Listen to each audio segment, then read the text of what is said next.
Ok, on va laisser tomber un peu pour l'instant le fond blanc, mais c'est déjà plus agréable de le regarder sur un fond blanc, cette bestiole, de la regarder sur un fond blanc. On va s'intéresser à la netteté. Et la netteté, justement, on va la mettre sur l'objet dynamique. Bon, j'en ai un peu assez qui s'appelle groupe, donc je vais juste appeler ça Lion et ses pattes. Voilà. Donc c'est un objet dynamique. Quand on met un filtre sur un objet dynamique, il va apparaître dans la palette des cales qui sera modifiable. Ça, c'est génial. Et on pourra même mettre un masque. Il y a un masque de fusion sur l'objet dynamique. Mais dans ce cas-ci, je ne vais pas le montrer parce qu'avec la marionnette qui est déjà là, c'est un peu plus complexe dans Photoshop pour faire ça. Donc on va juste mettre un filtre de netteté. On va prendre un vieux filtre qui ne fonctionne pas trop mal. Ce n'est pas la meilleure chose pour faire de la netteté dans une photo. La meilleure chose, ça s'appelle le passe haut. La netteté par passe haut. Mais c'est un peu plus complexe à mettre en œuvre. Ici, on va prendre un vieux truc mais qui ne fonctionne pas trop mal. Donc vous avez votre objet dynamique là qui est activé. Vous allez dans Filtre, Renforcement, Accentuation. Le curseur seuil, vous allez le laisser à 0. Vous allez mettre un rayon plutôt petit et un gain plus fort. La case aperçu est cochée, vous regardez ce que ça donne. Et voilà, ça amène de la netteté. Alors parfois, ça amène un côté un peu plastique. C'est ça le problème. Un côté un peu plastique, donc il ne faut pas y aller trop fort. Avec la case aperçue qu'on coche ou qu'on décoche, on voit l'avant-après. Vous le mettez à combien, monsieur? Mais ça, c'est toi qui vois à combien tu le mets. Je vous laisse juge.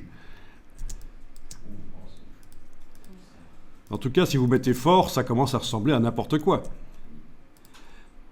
Il ne faut pas trop abuser sur la netteté. D'autant plus que si c'est pour imprimer chez un imprimeur, si c'est trop net, ça va perturber son système de tramage. Donc, retenez bien ça. Si vous imprimez chez un vrai imprimeur, sur une presse offset, envoyez-lui des photos qui ne sont pas rendues nettes par cette technique-ci. Parce qu'il vaut mieux des photos un peu floues. Un tout petit peu floues. Voilà, donc quoi qu'il en soit, j'ai cliqué sur OK. Le filtre apparaît là. Et si on redouble-clique sur lui, on peut à nouveau modifier. Donc c'est un filtre dynamique qui a été appliqué sur un objet dynamique.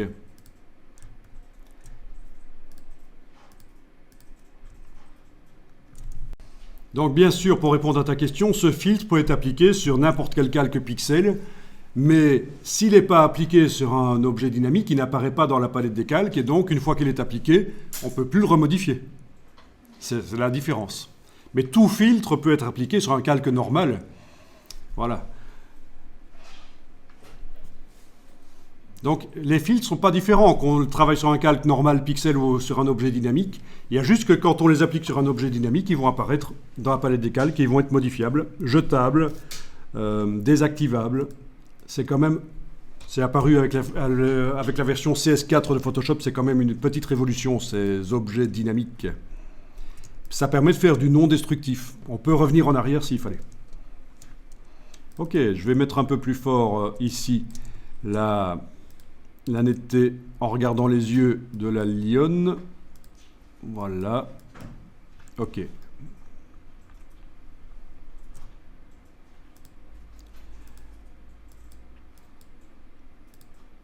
Ok, voilà. Donc modifiable.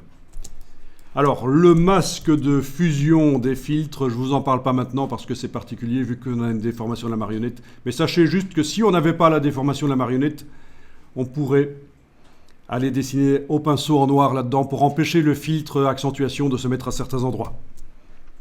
Mais là, on va dire, c'est bon, je le laisse comme ça. Vous voyez quand même fort la différence. Ici, je vous touche juste un petit mot sur le filtre passe-bas des appareils photo numériques. Il y a différents articles là-dessus. Qu'est-ce qu'il faut comprendre, qu'est-ce qu'il faut retenir de ça? C'est que tout appareil photo numérique, y compris les appareils photo sur vos smartphones, photographie floue, c'est fait exprès. Une photographie floue, c'est pour éviter les problèmes de moiré. Si sa photographie est nette, quand on photographie comme ici des réseaux parallèles comme des fibres d'un vêtement, on verra apparaître des halos comme ça, ce qu'on appelle des anneaux de Newton. Et encore, quoi, c'est pas exactement des anneaux de Newton, mais en tout cas, c'est des moirés. C'est le problème. Quand on photographie des choses très complexes, industrielles en général, de tissu, s'il n'y avait pas le filtre qui rend l'appareil, qui fait en sorte qu'il photographie flou, eh bien, on verrait des moirés apparaître. Il existe des versions d'appareils, par exemple ici le D800 de Nikon, il est en version normale, il photographie un peu flou pour éviter les moirés, mais quelqu'un qui veut photographier que de la nature, où il n'y a pas de réseau régulier parallèle, il va prendre une version sans le filtre qui rend flou, il va pouvoir photographier très net. Je n'en dirai pas plus ici, mais vous voyez un peu comment ça fonctionne. Pourquoi la photo de la lionne était un peu floue? Pourquoi toutes les photos que vous faites sont un peu floues? Vous avez déjà remarqué ça, qu'elles étaient un peu floues? Ou pas? Je vous sensibilise, maintenant vous le voyez. Ok, vous êtes sympa. Bon, ok. Alors on continue, on va enregistrer ça. Lyon 12.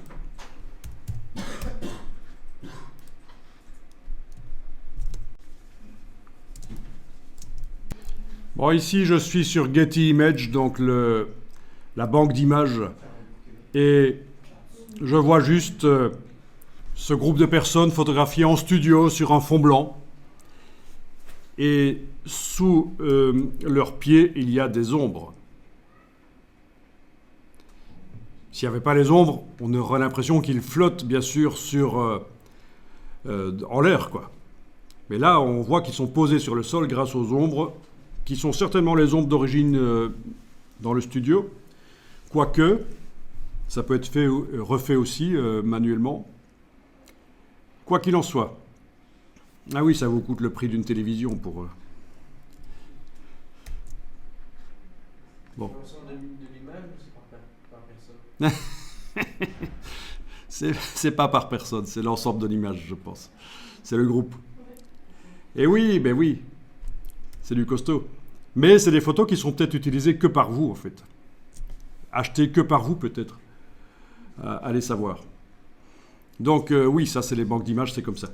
Quoi qu'il en soit, je voulais vous montrer ceci pour les ombres en dessous, et je vais vous demander comment feriez-vous pour recréer sous la lionne des ombres similaires. Donc, vous avez une idée pour faire les ombres, c'est de mettre un effet d'ombre portée.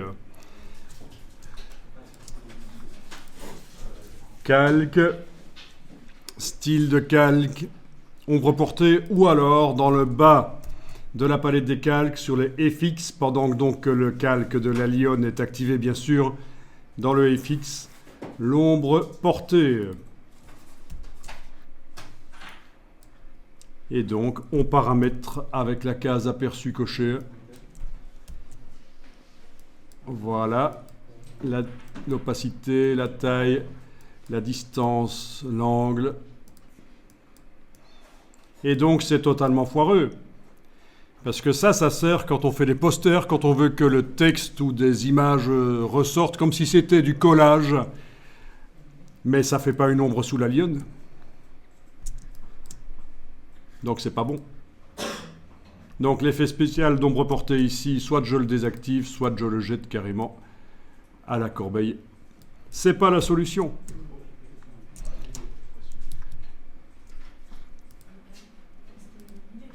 Je vous remontre la photo de groupe sur Getty Images, ma petite référence quand même pour montrer à quoi ça doit ressembler les ombres. C'est en dessous, c'est pas derrière la silhouette l'ombre, comme on vient de le faire avec l'effet d'ombre portée. Non, c'est vraiment sous les pieds.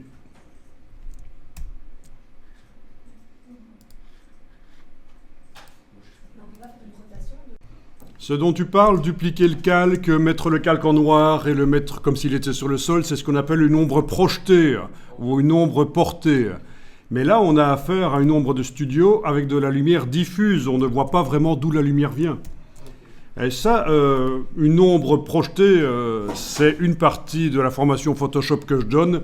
Et il y a une technique pour que plus l'ombre est éloignée du sujet, plus elle devient parasitée par la lumière ambiante et floue. Mais c'est pas ça ici. Mais oui, ça aurait fait une ombre, en effet. Donc pour ceux qui ne voient pas, les ombres projetées, c'est ça en fait. Hein, c'est l'ombre qui est... Avec la lumière, on voit bien que la lumière là vient de derrière. Voilà, l'ombre projetée. Ou portée. Si j'ajoute le mot Photoshop, je tombe sur des tutos qui expliquent comment faire ça. Il y en a même un qui fait passer le sujet en 3D. Mais en 3D plat, pour s'en servir, pour faire une ombre. Ça me paraît un peu fort utiliser un bazooka pour tuer une mouche, mais en plus, la 3D est en train de sortir de Photoshop. Ils sont en train de l'enlever de Photoshop, la 3D. Donc, mais par contre, oui, il y a une technique qui n'utilise pas la 3D et que j'explique. Voilà, par exemple, dans cette vidéo ici, j'explique pendant 56 minutes comment... oui, il y a aussi la création d'un motif en perspective sur le sol, c'est pas un fond blanc, mais comment faire une ombre projetée sur un sujet. Et plus l'ombre est proche du sujet, plus elle est sombre et nette, et plus elle s'éloigne, plus elle est floue et transparente. Donc c'est réaliste. Donc voilà. Mais ça, c'est l'ombre projetée. Donc il y a toute une partie où on détourne déjà le sujet de son fond, en gardant les subtilités. Voilà. Et puis c'est seulement à partir d'un certain moment que la véritable explication sur l'ombre va arriver. Et en fait, voilà, ça fonctionne en effet avec une version noire du sujet qu'on déforme. Voilà, qu'on déforme. Sur lequel on met un masque de fusion. Si j'avance un peu, voilà. Il y a un masque de fusion pour rendre transparente partiellement l'ombre et un filtre dynamique, puisque c'est sur un objet dynamique. Oui, parce qu'en fait, on peut mettre un masque de fusion sur un objet dynamique, comme vous voyez. Donc un filtre dynamique de flou gaussien qui va me permettre, grâce au masque de fusion du filtre, de faire en sorte que le flou soit surtout au bout de l'ombre, comme on le voit ici, et pas de l'autre côté. Bon, voilà, en gros, c'est ça l'idée, mais c'est plus complexe à mettre en œuvre, et en plus, c'est pas ce qui est demandé ici. Alors, pour faire ça, on a intérêt à agrandir la zone autour, sinon on risque de faire de l'ombre floue qui va aller contre le bord de l'image, ce ne sera pas bien. Donc, vous allez activer l'outil de recadrage. Vous allez agrandir le cadre autour de l'image. Ça suppose que vous avez zoomé en arrière auparavant, bien sûr. Vous validez avec le petit V. Vous enregistrez le fichier pour nos archives. Donc là, avec l'outil de recadrage, j'ai agrandi d'abord le coin supérieur gauche, puis le coin inférieur droit. Mais puisque tu poses la question, pour agrandir de partout, ce serait la touche Alt. Et si je veux garder les proportions, Shift en même temps. Voilà. Et je valide. Mais je ne l'avais pas dit en fait. Hein. Tu m'as demandé de répéter quelque chose que je n'avais pas dit. Mais bon, voilà. C'est une info qui peut être intéressante. Alt et Shift, avec cet outil de recadrage, permet d'agrandir dans tous les sens et même de garder les proportions. Voilà, oui, donc la partie avec l'ombre projetée, le filtre ombre portée, on l'a enlevé finalement parce que c'était foireux. Mais c'est une erreur habituelle d'essayer ça. On se dit, tiens, voilà, c'est magique. Un jour, ce sera possible de faire des ombres de manière automatique dans Photoshop, voire même, et ça existe déjà chez certains, transformer l'image 2D là en 3D, pouvoir tourner autour de l'objet. Ce sont des choses qui, chez Google notamment, ils font déjà ça. Ils ont déjà des systèmes, mais ce n'est pas encore intégré à Photoshop. Donc il y a plein de choses qui vont arriver dans les 5, 10, 15 ans dans Photoshop qui vont rendre les choses de plus en plus faciles. Mais là, ombre correcte automatique en dessous de l'animal, c'est pas si évident que ça. Mais vous allez voir, c'est pas si difficile en fait. Hein. On va le faire ensemble. Donc le fond blanc, c'est de la transparence qui s'est ajoutée parce que c'est pas un calque verrouillé, c'est pas un calque d'arrière-plan. Donc je suis obligé maintenant de remplir à nouveau de blanc. Donc Shift, suppression, remplir avec. Oui, on pourrait choisir remplir avec blanc aussi. On l'a pas fait tout à l'heure, mais remplir avec blanc, ça marche aussi bien sûr. Ok. Donc sur le calque fond blanc que j'avais activé juste avant.